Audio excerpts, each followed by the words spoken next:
நம்ம எல்லா நேரம் சமைச்ச சாப்பாட்டையே சாப்பிட்றதுக்கு பதிலாக ஏதோ ஒரு நேரமோ கடைசிக்கு 2 நாளைக்கு ஒருக்காவோ நம்ம சமைக்காத காய்கறிகள், பழங்கள் இது எடுத்துக்கும் போது நம்ம உடம்புல சேர்ந்துருக்கிற கழிவுகள் எல்லாம் ஈஸியாக வெளியில் வந்துடும். சமைக்காமல் சாப்பிடக்கூடிய வெள்ளரிக்காய், கேரட் இது எல்லாத்தையும் நம்ம தொடர்ந்து சாப்பிட்டுட்டு வரும்போது நிறைய மாற்றங்கள் நம்மளாலேயே பார்க்க முடியும்.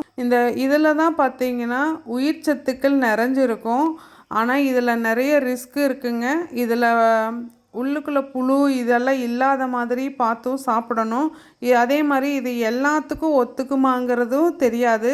இது யாருக்கெல்லாம் ஒத்துக்கும் அப்படிங்கிறவங்க கண்டிப்பாக இதை ட்ரை பண்ணி பாருங்கள். நல்லாவே டிஃப்ரென்ஸ் தெரியும். நம்மளோட தோலில், முடியில் எல்லாத்துலேயுமே நல்ல ஒரு வித்தியாசங்கள் நம்மளால் உணர முடியும். இந்த மாதிரி பதிவுகள் போடுறது மூலமாக எனக்கே நானே சொல்லிக்கிறேங்க. தேங்க்யூ.